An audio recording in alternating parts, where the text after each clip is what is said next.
want to ask, so could you please share with us your inspiration behind your collection, Choreopolis?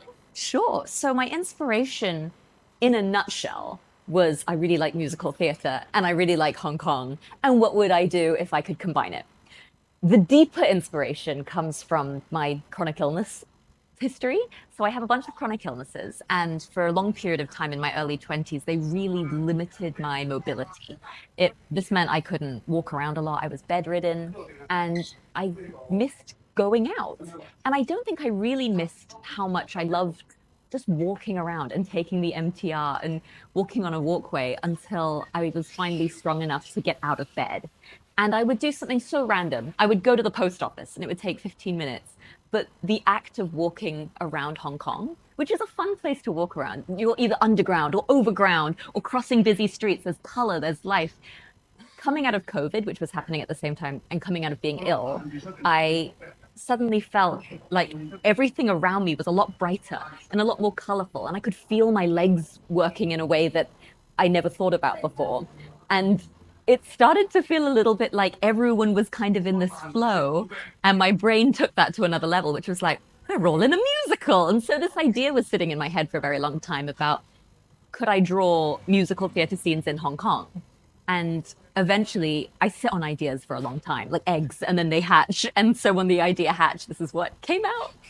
It's great. Yeah. It's really inspiring. So, actually, I would like to ask, is there a certain piece in this collection that is your favorite? Oh, I never know how to answer this. It's like having like a favorite food or a favorite song. The more you work on it, like when I start working on many of these, I'm like, this is going to be my favorite.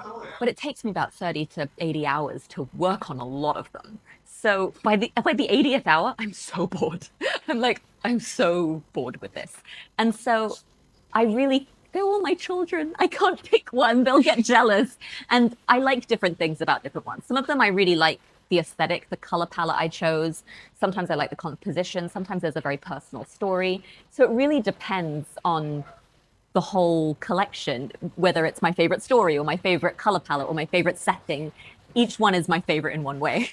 I think that's really sweet. That's such a cop out, but yeah. But that is so sweet. Yeah.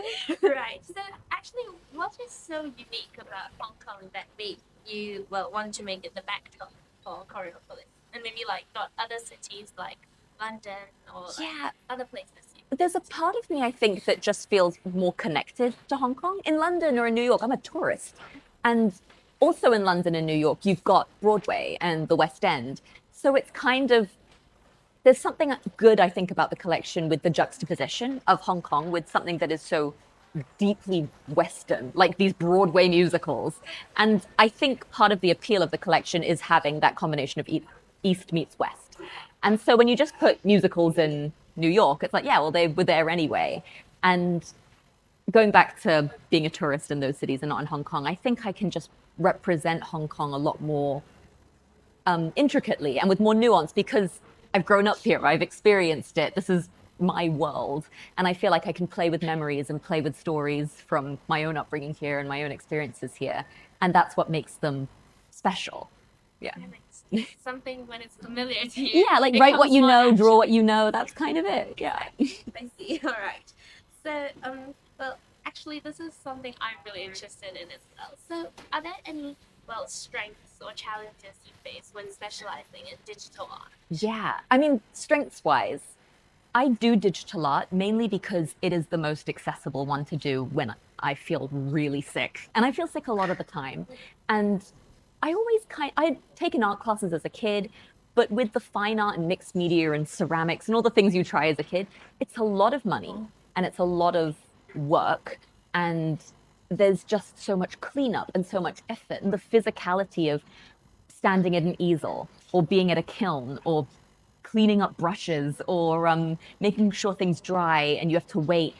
When you're ill and every single minute of your life has to be weighed up, is this worth the small amount of energy I have? A lot of things suddenly become impossible. Like I do not have time to stand at an easel because I have to pick whether I'm going to have a shower or stand at an easel that day because that's the energy I have. And so when I have an iPad, I can be in bed and I can draw in my pajamas with terrible posture. The minute I start to feel like I'm going to go, I close the iPad, I can put it under my pillow, I put it next to me.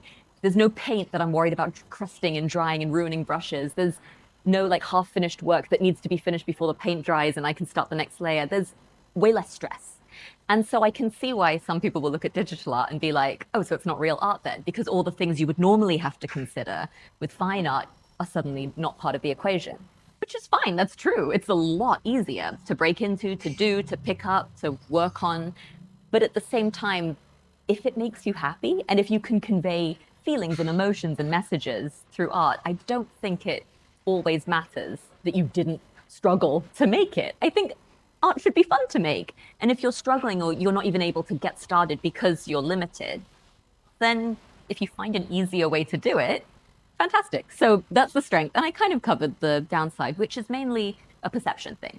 I think digital art can sometimes seem like cheating or a cop out, or it can get lumped in with AI art, which brings up a whole pot of worms. But at the end of the day, I think if you create art out of anything with good intentions and joy and just an interest in what you're doing rather than a get rich quick scheme or a con scheme, it's good art, it's fine art. And I think that I think that digital art has a lot of merits and it's new. So it's exciting to see where it goes next.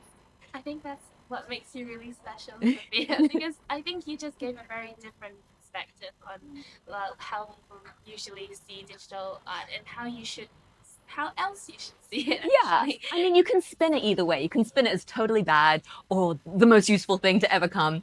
And in the end, or anywhere in between on that spectrum. So it doesn't really matter. There'll be strengths and challenges to anything. And it just depends on how you use it.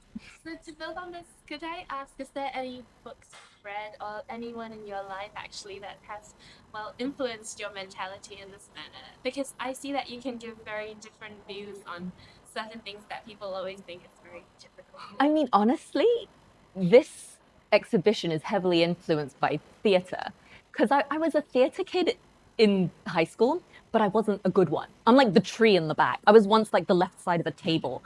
I wasn't a good theatre kid. I couldn't dance. I was okay at singing, and my acting was like not great. But I really enjoyed theatre and I like the study of theatre.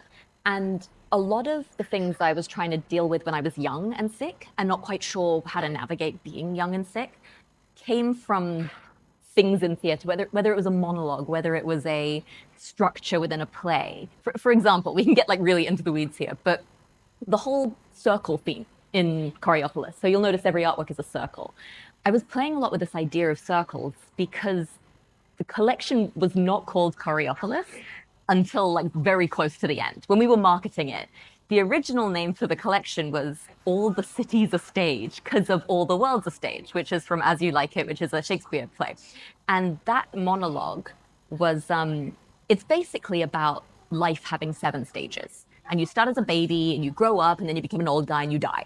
And it's not really that linear, it's more of a circle. And the way the soliloquy is delivered, it does kind of imply there is a circle of life. Da, da, da, da. So this idea of the circle of life was something that I was playing with, and I liked the idea of a circle.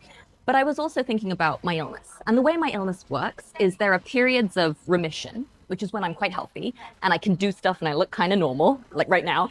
And then there's relapse, which is pretty bad. And that's when things kind of get overwhelmed in my body. I have to stay in bed a lot. I have to go on stronger medication. I'm not that strong. I can't really do things.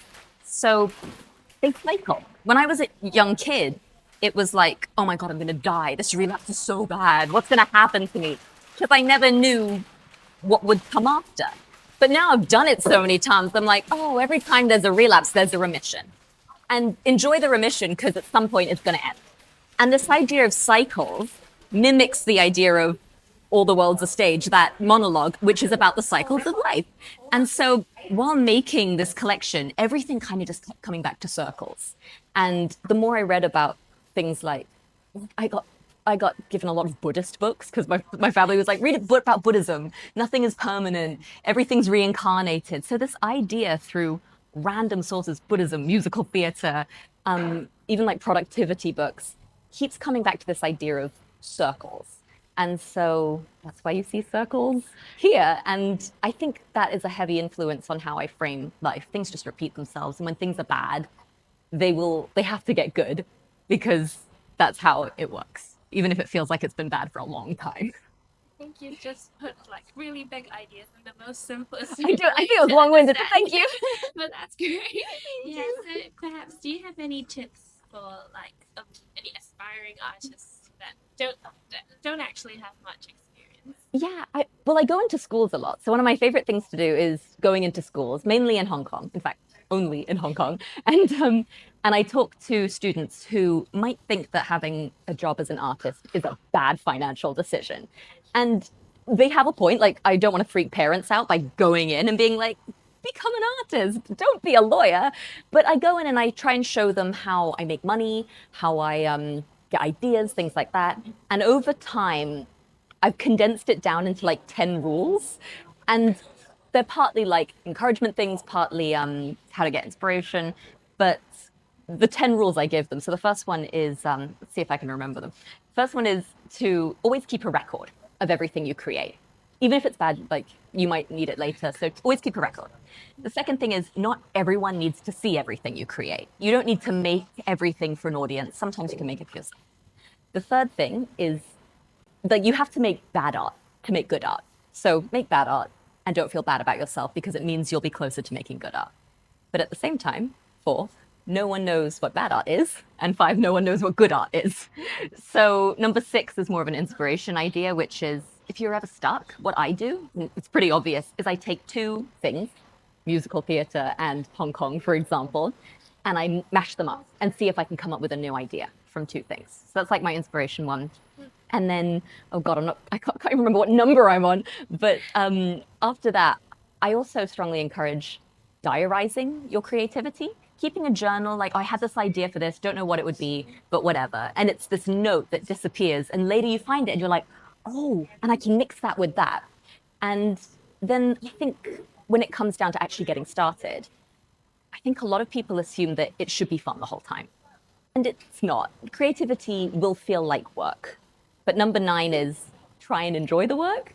And number 10 is do the work. So sit down and make stuff. If you keep like, because everything else, like, oh, thinking. And there are a lot of people who are big talkers, big thinkers, and not doers.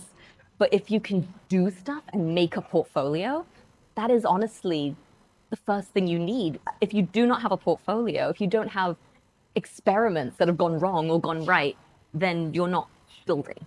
And so those are my 10 rules. They're a lot more succinct when I write them down. I'll send you the written down version, but yes. So much. I think it requires so much clarity to be able to actually get down to all this.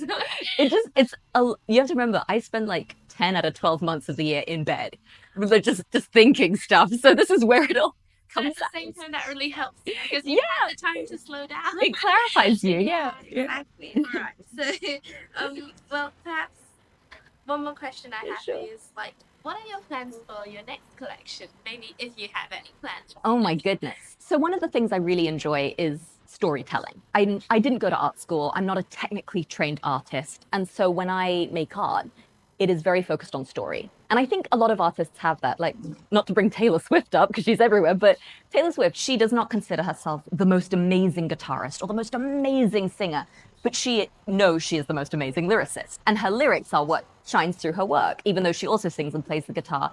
She knows what her selling point is. I know I'm not the most amazing technical artist. I know I don't know a lot about the sort of intricacies of art history, but I really love story. And so my thing is story. And when I try to create art, it comes from this place of story. And so, long-winded way of saying, this year I'm trying to focus more on story projects. So I do books. I write books for organizations in Hong Kong, for myself. And so this year, after Choreopolis wraps, will be hopefully my year of really focusing more on the story aspect of things in my career.